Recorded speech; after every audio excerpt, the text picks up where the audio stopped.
name's Neil Dundas. I'm the Chief Executive Officer of a company called Domain Name Services, Pty Limited, and we are the technical back-end operator for the ZA Central Registry. The ZA Central Registry is the registry operator for .za and for three new GTLDs, .Cape Town, .Joburg and .Durban, and their function is to employ and police the policy framework for the namespace, and our job as the back-end operator is to provide the technical infrastructure. The ZA Central Registry, and I think you need to realize that Domain Name Services, DNS, and the ZA Central Registry work very closely together in a strategic partnership. Not only are we a back-end service provider, but we also look after the interests collectively of the South African domain name space by looking at what new products we can develop and introduce, how we can reach out and assist enterprise development in the industry, and how we can also transfer skills. And from a very early stage, the ZA Central Registry, previously Uniforum, has been a founding member of the Internet Service Providers Association, and we have been one of the hosts of Internet Week since its inception several years ago. And we've been an active supporter and participant in that forum, interacting on a regular basis with the industry, the Internet Service Provider industry, and getting their feedback on certain issues and reporting back to them on developments, not just locally within the COZA namespace, but also internationally within the ICANN community, the Internet Corporation for Assigned Names and Numbers. We participate in that process 3 times a year in their general meetings, and the information that we obtain from that and the industry development that we pick up from there, we are sure to feed that back into the local internet service provider community. And we normally use the likes of roadshows or iWeek as the platform in which to do that.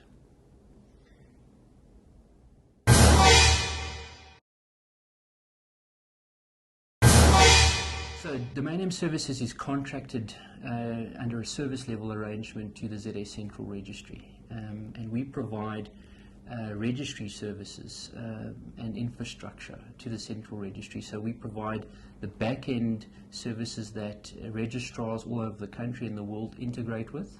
We ensure that those services remain up and remain available through specific standards. And also we ensure that the systems have sufficient redundancy and failover mechanisms that apply to them.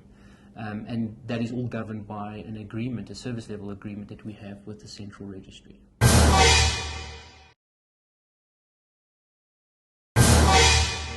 The ZA infrastructure is set up in particular is that we have systems that implement what we call an EPP protocol, Extensible Provisioning Protocol, which is an international IETF standard, and it allows registrars, people that are provisioning domain names, to have read-write access into the registry system. So we maintain those protocols and those systems that are based on those standards, and we make them available to registrars under a certain service level arrangement, 99.9% uptime, so that registrars can have access to the registry and create domain names, update domain names, and renew them, amongst others. And we basically ensure that the back-end services that support that EPP front end, that integrated front end, that those systems have sufficient failover and redundancy. So we make sure that there are not just local failovers for the system, but also that those systems also fail over to remote sites, and that those sites are adequately connected and maintained so that we could deal with a potential disaster to the namespace. And that's essentially the core of our function and our responsibilities, to ensure that those systems are up as much as possible. In fact, 100% uptime for the name servers and 99.9% uptime for the registry interface itself.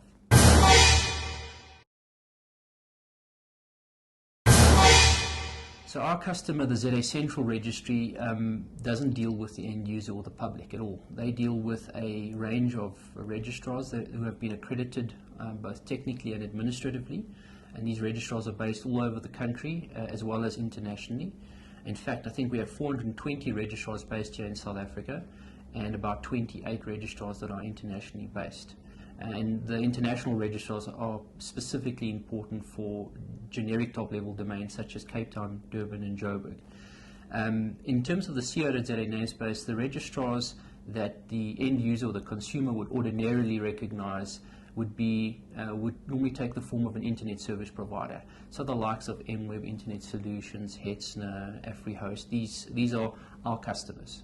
And you would ordinarily go to one of those internet service providers and you would request a domain name registration, perhaps with a website attached to it, some hosting for that website, maybe some email services, and that ISP would then, through the EPP interface, automatically provision that name from the registry. And the name would be available to the end user.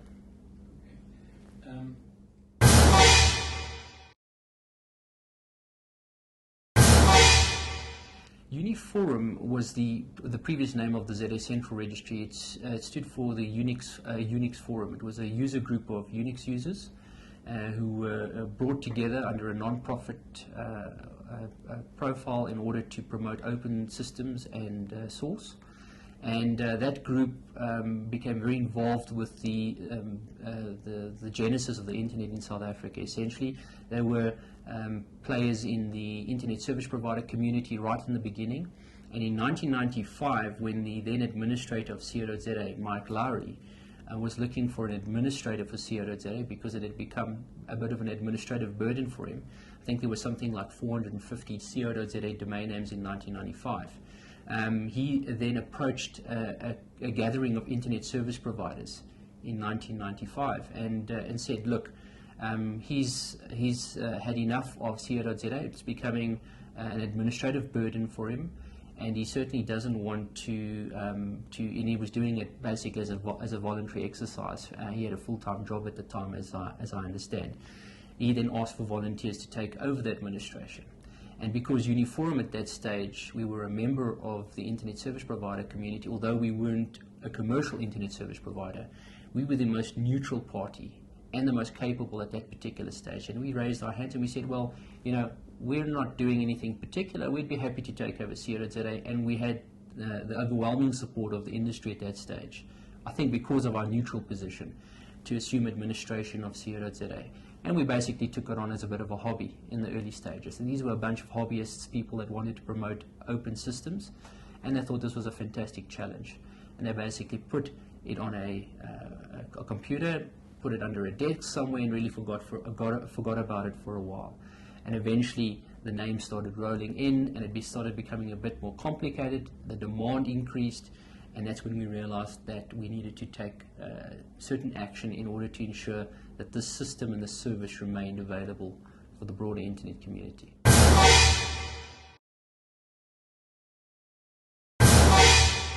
Well, in 95 we had 437, I think, names that were taken over from Mike Lowry at the time, the previous CO.za administrator. Today we're sitting just under 1 million CO.za names. We've passed the 1 million mark with ZA names in total. So if you combine org.za, net.za, web.za, and CO.za together, we're about at 1,010,000 ZA names. So that you can see the scale from 95 to now has been phenomenal. We add about 150 to 200,000 names to the CO.za namespace every single year.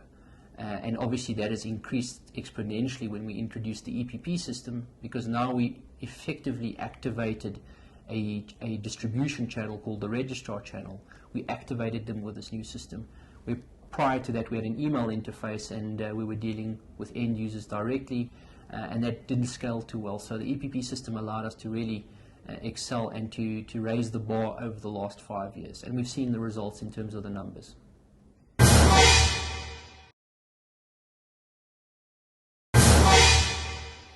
In the early days, and we've nearly forgotten about it because we've passed that and we've actually moved on to bigger and better things. But in the initial phases of Uniforum, in terms of the CO.za administration, one of the big issues that created a lot of instability in the domain community locally was the uncertainty that regulation brought about.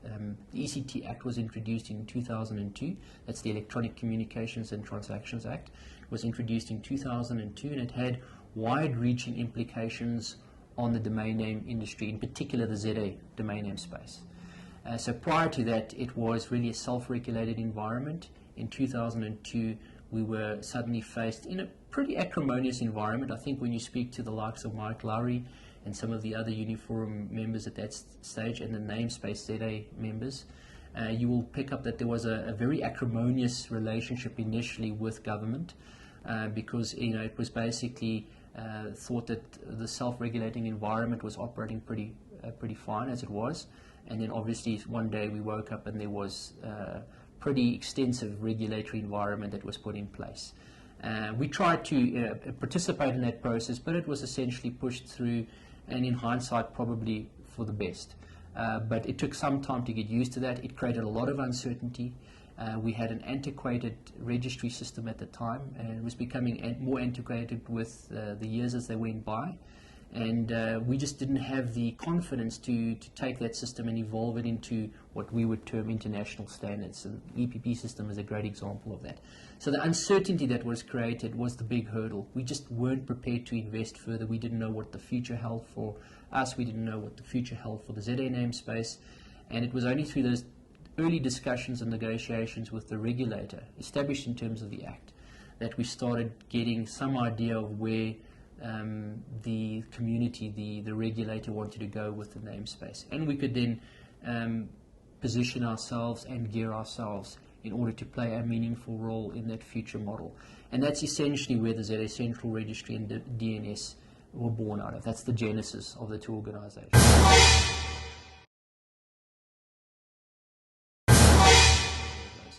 The Internet Corporation for Assigned Names and Numbers, as everybody is probably aware by now, is going to open up domain registrations in the root. So that means that new generic top-level domains are part of our future. We're going to see .bike, .computer, .him, .her, .blue, .black, .africa. Everything is going to be a reality in the future of the Internet of Names. And so those new products, as they apply to South Africa, and Africa, such as .africa, and maybe things in the future like .bri and .biltong and .lacquer and whatever you can think of, those type of names, someone's going to need to identify and have the requisite systems in place to make sure that we can provision those names to an established existing channel. And that's where we see our role, introducing some of those new products specifically for the South African and African space. We're starting off with 4 at the moment. We've got the 3 South African cities, Cape Town, Joburg and Durban, as well as .africa. So we're really focusing on the geo names, the geographic names, but there are other generic names, there are community-based names. The one that was applied for coincidentally by a foreign-based applicant was .zulu, and through a cooperative effort between ourselves and the South African Department of Communications at the time, we were able to arrest that application for .zulu because we felt it wouldn't be for the benefit of South Africa if it wasn't administered on the central registry platform. And thankfully we were successful in stopping that. But in the future, who knows, perhaps .zulu and other community-based marks are just part of the product range that the central registry can provide to the South African and the African communities. And in other products we're looking at are more technical products where the domain industry is evolving every day. The differentiation between registrar and registry is becoming blurred. A lot of our international counterparts are basically acting in both profiles. They're both a registrar and a registry, and it's a matter of now taking domain names to the appropriate end user communities in the most efficient way. And sometimes commercial registrars who deal in a multitude of domain names just do not cater for specific communities as well as they could. So we're looking at specialized channels that are being created to service domain names from the registry, the point of production, to the end user being the domain registrant who would specifically want a type of domain name. And we're trying to establish products that bring those domain names closer to the end user community. So we're looking at things like domain shops and domain registrars. We're also looking at enterprise development aspects where we want to increase the number of registrars in South Africa. We want to break down the barriers to entry so that people from previously disadvantaged communities can get into the domain name market by having the requisite tools and training to actually become a participant in this process. So we're introducing products like Registrar in a Box, where essentially new entrepreneurs can get into the domain provisioning market by simply having a end user product installed on their laptop or on their iPad or iPhone, and they'll be able to provision domain names to their local community, where they might not necessarily be volume based but just specific community based. We're trying to bring the domain name market closer to the people, and so we're developing products and services that will help us do that.